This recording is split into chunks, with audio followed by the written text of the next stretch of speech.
Hey friends, Ashley here to let you know that Ted and I are taking a little break from recording new episodes for the show. But we'll be back in April with brand new episodes that we can't wait to share with you. In the meantime, enjoy some of our favorite episodes from the last few years.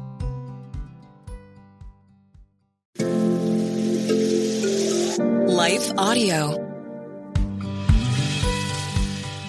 Welcome to the Team Us podcast, where we share how grace, commitment, and cooperation can help couples live the everyday moments of marriage together. Hey, everyone. We're Ted. And Ashley Slater. Do you and your spouse laugh together? Today we talk about how shared humor and laughter can benefit your marriage.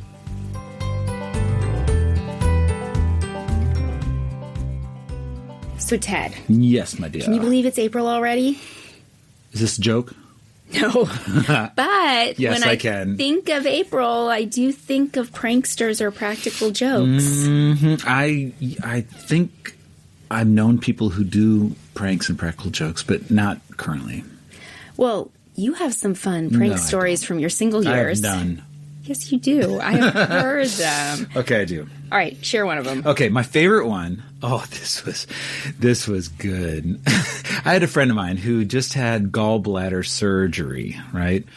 And so I conspired with her.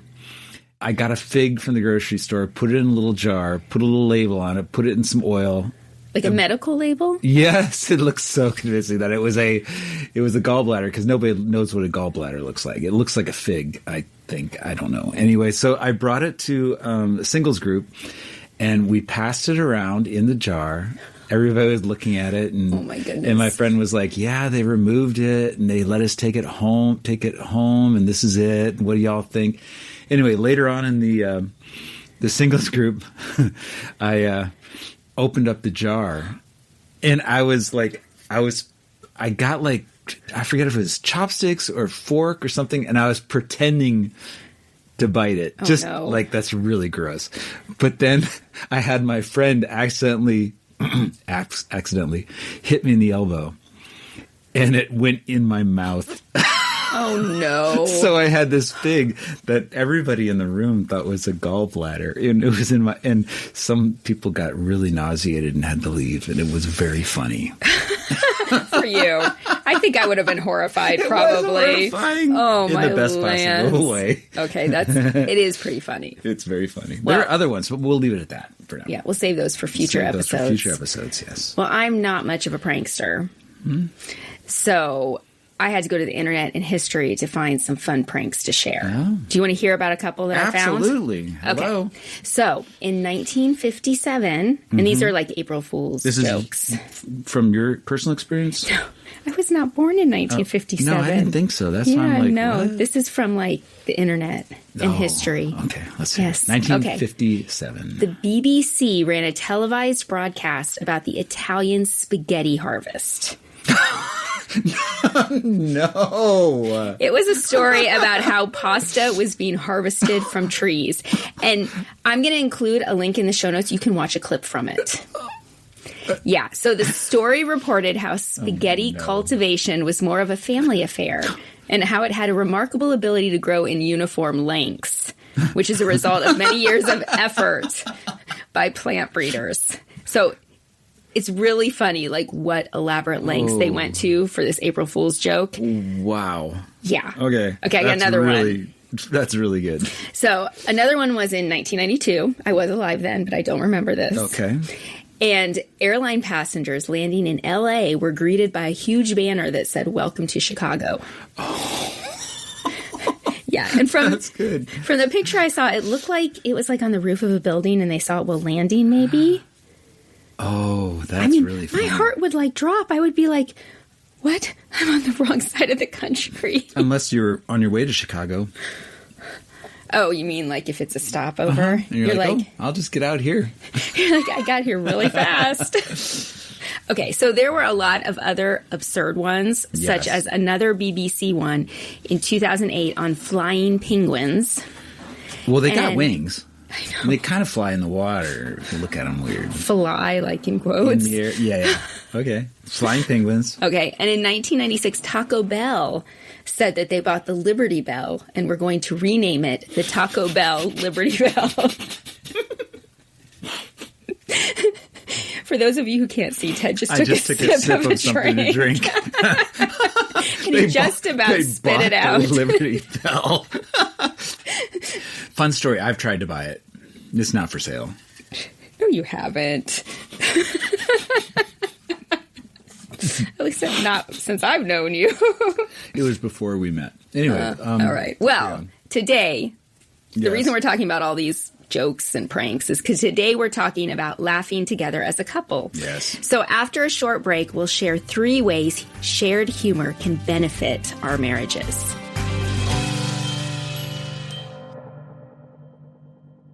For some of us, personal finances aren't just personal. They include loved ones, neighbors, the communities we call home, and the causes we hold in our hearts. At Thrivent, planning your finances is bigger than just money. We help you put your plans into motion and faith into action so you can do more for the ones in your heart. Because sometimes all you need to make a difference is someone to help you make it happen. Thrivent, where money means more. Connect with us at Thrivent.com. Parenting can be tough, but no one should have to do it alone. With your support, families can thrive in Christ. Focus on the Family provides biblical wisdom, practical tools, and Christ-centered encouragement to parents navigating discipline, faith conversations, and everyday challenges. Together, we can equip families to grow stronger in faith and love. Help us equip parents to raise their children with biblical truth. Learn more at focusonthefamily.com/equipfamilies.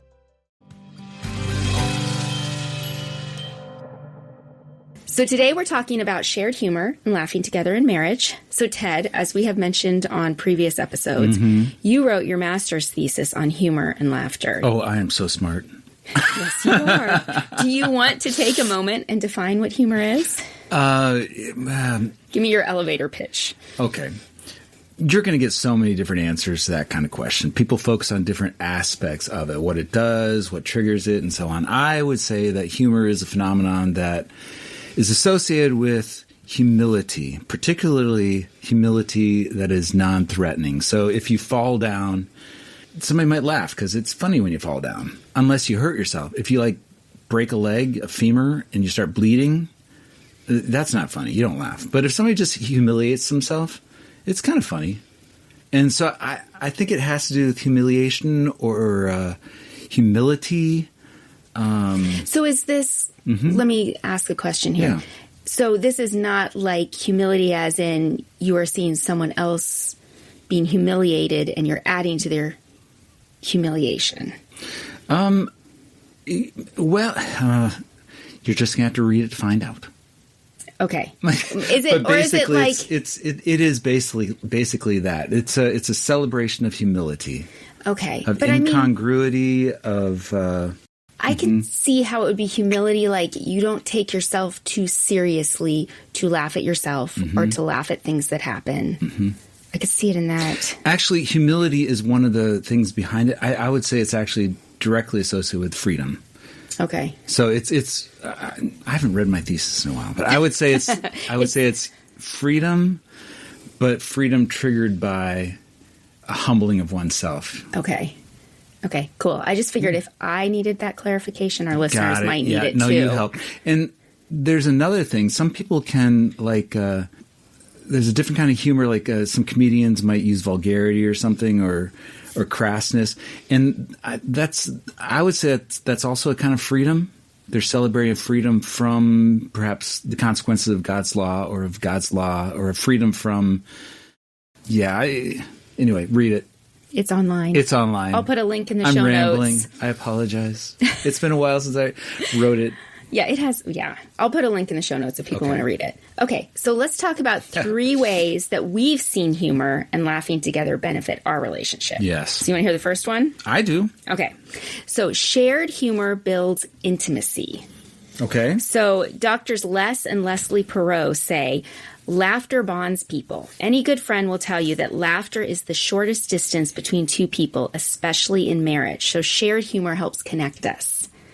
And I actually went on Facebook and I was like, okay, friends, we're going to record an episode on, laughing together and shared humor in marriage. Anybody have anything they want to share? Yeah. And I had a few friends mention things. So my friend Katie shared, she said, we have learned that laughing together is one of the best builders of intimacy. Being able to be goofy, laugh at each other, and laugh even during the chaos or storm has made it to where we have been able to look back at the hard times and smile rather than be upset. And I think, I was thinking through this, and I think that when it comes to shared humor, especially, whether it's friends or marriage, I think that's something that we build with time and experiences together. Sure. Oh, yeah. I think we have to have an initial kind of similar sense of humor, at least in some ways, to initially connect. Sure.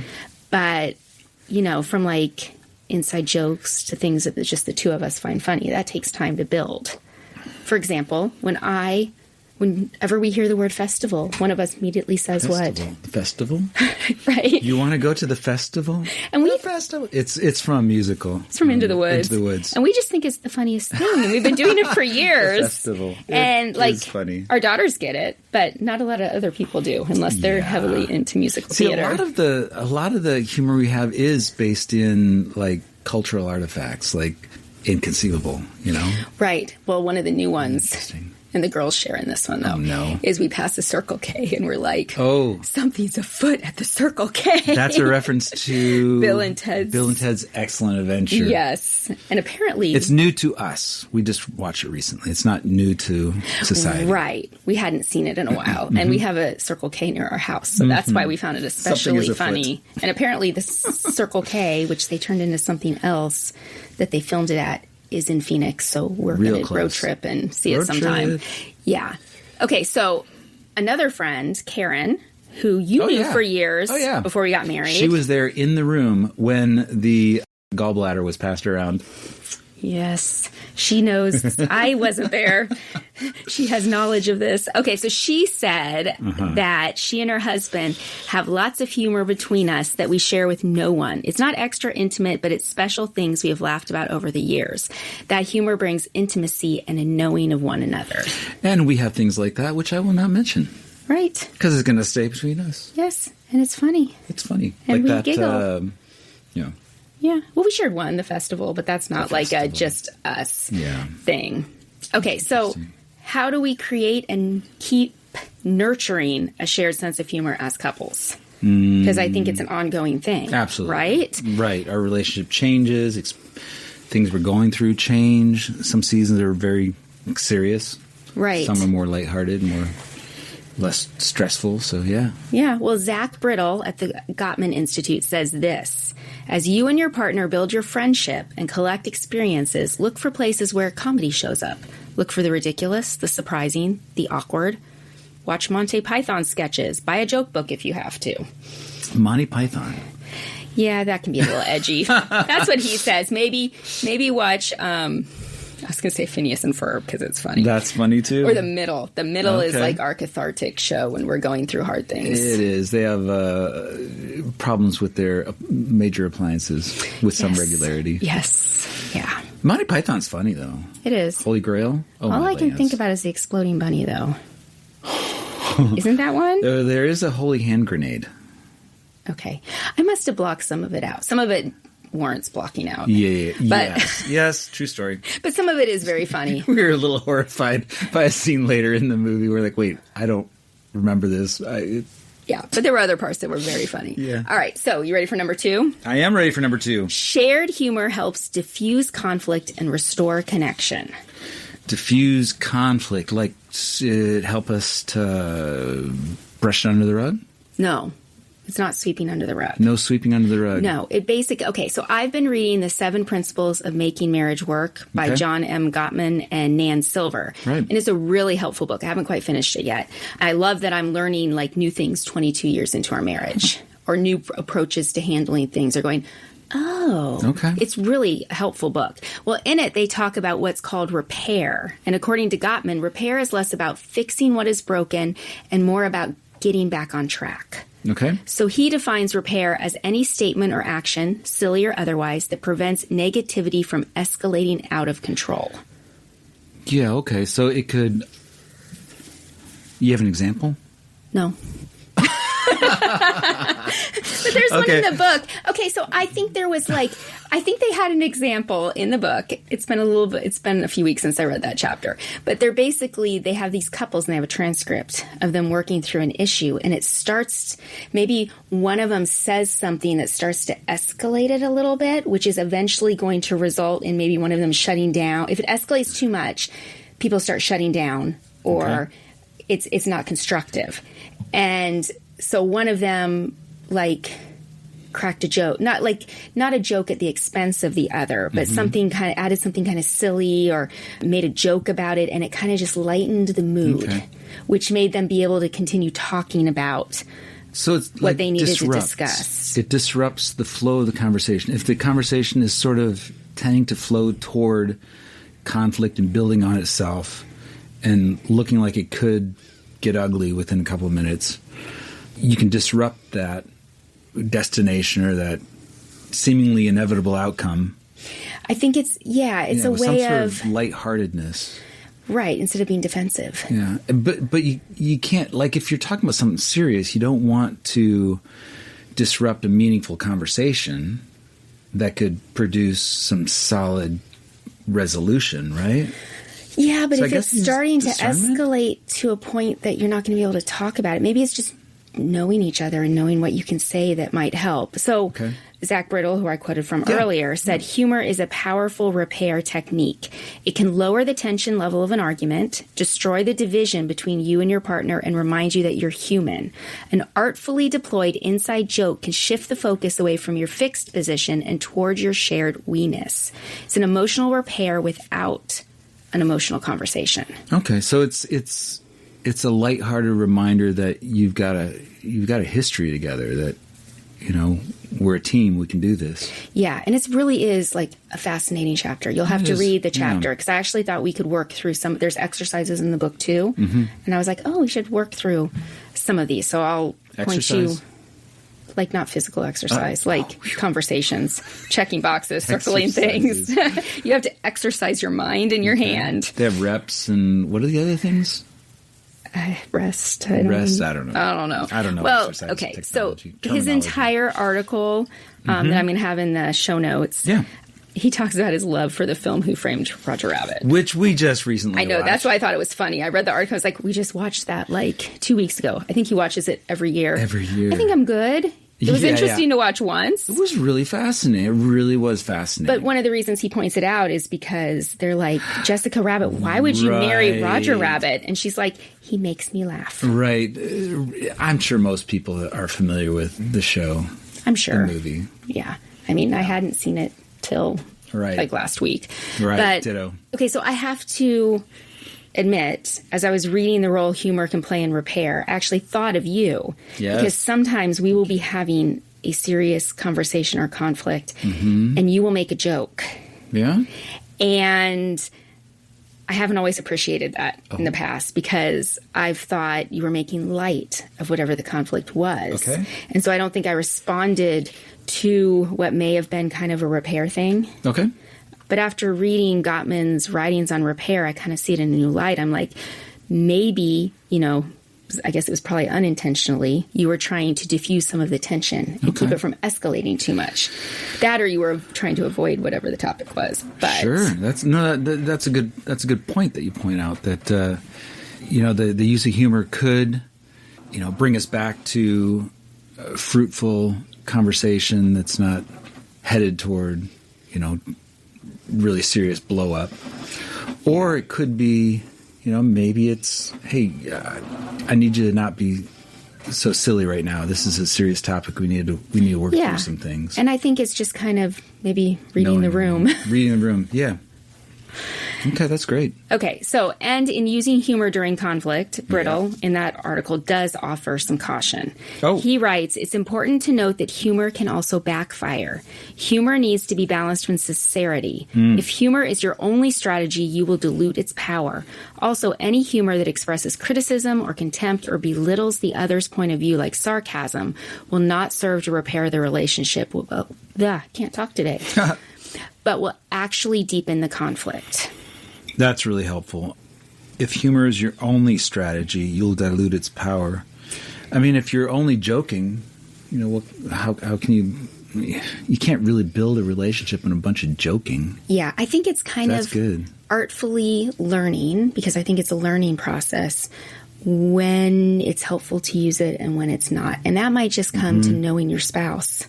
Sure. And knowing, absolutely. Okay, is this going to land the way I hope? Mm-hmm.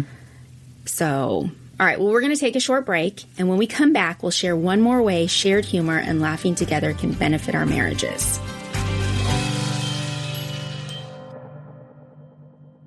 For some of us, personal finances aren't just personal. They include loved ones, neighbors, the communities we call home, and the causes we hold in our hearts. At Thrivent, planning your finances is bigger than just money. We help you put your plans into motion and faith into action so you can do more for the ones in your heart. Because sometimes all you need to make a difference is someone to help you make it happen. Thrivent, where money means more. Connect with us at Thrivent.com. Parenting can be tough, but no one should have to do it alone. With your support, families can thrive in Christ. Focus on the Family provides biblical wisdom, practical tools, and Christ-centered encouragement to parents navigating discipline, faith conversations, and everyday challenges. Together, we can equip families to grow stronger in faith and love. Help us equip parents to raise their children with biblical truth. Learn more at focusonthefamily.com/equipfamilies. So far, we've talked about how shared humor builds intimacy and how it also helps diffuse conflict and restore connection. Are you ready for the third way? Oh, yeah. Okay. So shared humor makes the hard times more manageable. So I'm just going to be vulnerable here. It's been a challenging year for us, 12 months. Yeah. And in the last several weeks, it's felt like one thing after another. Yeah. From some health stuff with kids to flat tire in the middle of Texas on a road trip. Right. To a cracked windshield, to a broken washing machine pan, to something wrong potentially with the air conditioner and the flow of air in the house. Oh, yeah. You get the idea if you're listening. I have been thinking it might be nice to just sell everything and live in the city park. Well, they do that here. So I have to admit that we have not been laughing through all 12 months of challenges. Mm-hmm. There's been a lot of tears.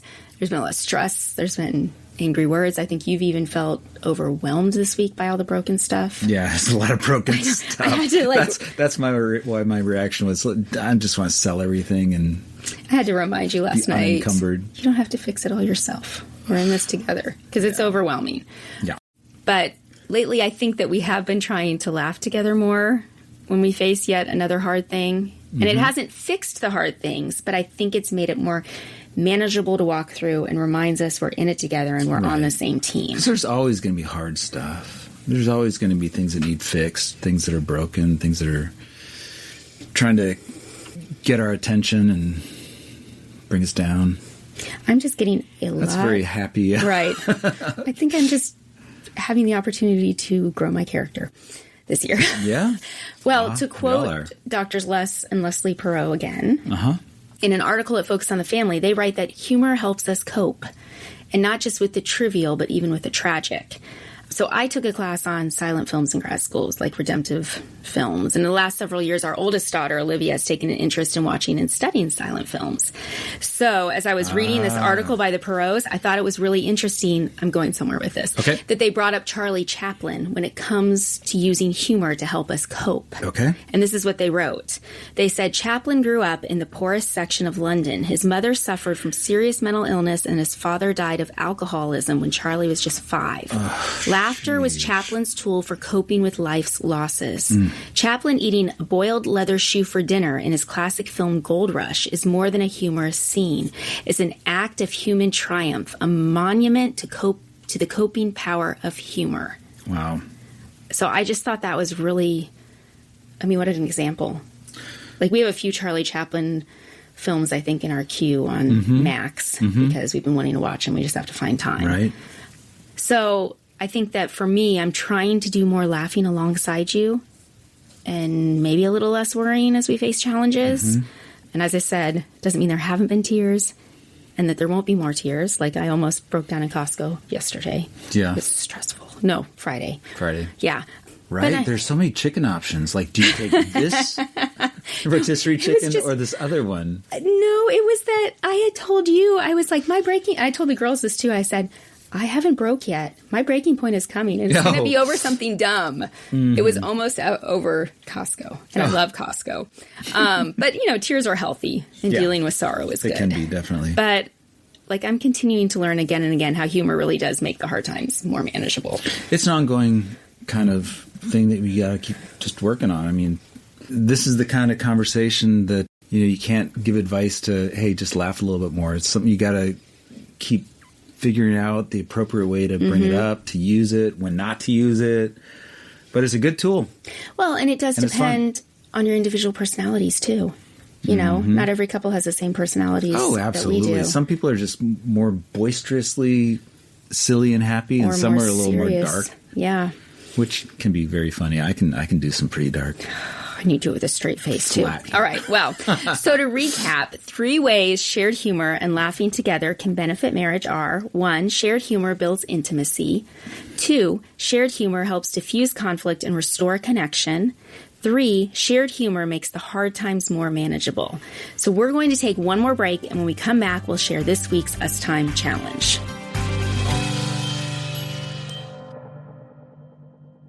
For some of us, personal finances aren't just personal. They include loved ones, neighbors, the communities we call home, and the causes we hold in our hearts. At Thrivent, planning your finances is bigger than just money. We help you put your plans into motion and faith into action so you can do more for the ones in your heart. Because sometimes all you need to make a difference is someone to help you make it happen. Thrivent, where money means more. Connect with us at Thrivent.com. Every child in foster care deserves to feel safe and loved. Through Wait No More, Focus on the Family provides a teddy bear for comfort, a Bible for hope, and a suitcase for security. But more than just essentials, this program offers warmth, faith, and a sense of belonging. Together, we can remind a child that they are seen, known, and deeply loved. Learn how you can make a difference at focusonthefamily.com/suitcasebundle. So for this week's Us Time Challenge, do something to feed your shared sense of humor. As I mentioned earlier, Brittle recommended collect experiences. Look for the places where comedy shows up. Look for the ridiculous, the surprising, the absurd. Or the awkward. You can look for the absurd too. But. Yeah. Is he recommending like a particular movie or a book or a... Well, he said Monty Python and a joke book. But it could be something like, for us, maybe it's The Middle or Fresh Off the Boat or... Like I said, Phineas and Ferb is hilarious. Is there anything non-media that could be considered here? Because we're talking movies and TV and he said books or stand-up. Collect experiences. I mean, go do something. Well, even looking at like your cat's playing or animals playing at the zoo, being goofy, right? Yeah. That's another thing. Sitting at the park. Absolutely. Yeah. Okay, that's good. Good plan. Well, thanks for joining us on the Team Us podcast. If you enjoyed this episode, please subscribe to the podcast, and we'd love to have you leave a review over at Apple Podcasts. We're looking forward to next time as we keep talking about how grace, commitment, and cooperation can help couples live the everyday moments of marriage together. Team Us with Ted and Ashley Slater is a production of Life Audio and Salem Media. If you liked what you heard today, please take a second to rate and review the podcast in your favorite podcast app, so that more listeners like you can find the show. For more faith-filled, inspirational podcasts, visit us at lifeaudio.com.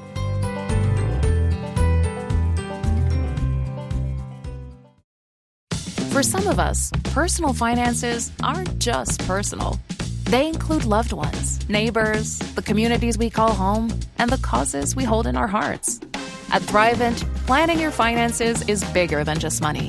We help you put your plans into motion and faith into action so you can do more for the ones in your heart. Because sometimes all you need to make a difference is someone to help you make it happen. Thrivent, where money means more. Connect with us at Thrivent.com.